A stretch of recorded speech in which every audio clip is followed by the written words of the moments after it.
Happy Valentine's mga Bashiwap! Naway maging matamis ang araw na ito sa ating lahat kasing tamis ng ribs dito sa Popoy and Basha na aming binalikan ni Papa P. Nag-advance dinner date na nga kami para hindi na sumabay sa traffic. Pero kung kayo naghahanap pa ng restaurant para sa inyong celebration with your family, friends, partner o gusto nyo lang i-date ang inyong mga sarili, abay panoorin nyo ang vlog na ito at baka swak sa inyong cravings ngayong araw mga Bashiwap. Sa tabi lang ito guys ng Makiling Depot sa kahabaan ng Hayala Highway. Katapat ng SM Lipa kaya't hindi sila mahirap hagilapin. Nasa harap ang kanilang parking at hindi gaanong kalakihan pero hindi din naman sobrang tagal ang stay ng mga customers nila kaya hindi hassle ang mag-park. Kapag dinner time usually madami ang tao lalo na kung weekends pero kapag weekdays tulad ng araw ng punta namin ay medyo maluwag pa. Mabilis kaming nakapili ng table at naka-order kaya mga after 15 to 20 minutes ay dumating na ang aming pagkain. Second time nga pala namin dito at excited kaming masubukan muli ang kanilang specialties. Ang aming in-order ang kanilang ribs fiesta platter na goods na para sa 2 hanggang 3 katao. Ang kasama niyan ay ribs, Hungarian sausage at sides na corn at salsa sauce sa presyong 495 pesos. Sinamahan na din namin ng Java rice na tig 25 pesos, single order ng french fries for 130 pesos at 1 pitcher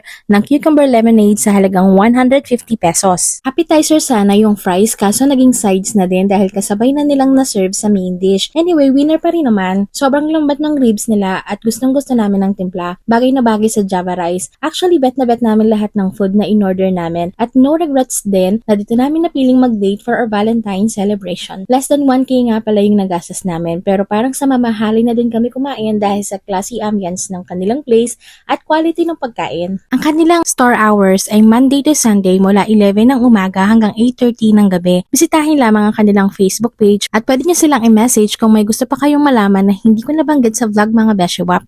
Syempre, pwede din silang i-search sa maps. At yan ang isang masarap nating food trip ngayong araw. Salamat sa palaging pagsama mga Beshiwap. Follow lang dito sa aming official Facebook page na Modern Lipedna para updated kayo sa aming latest gala at food trips.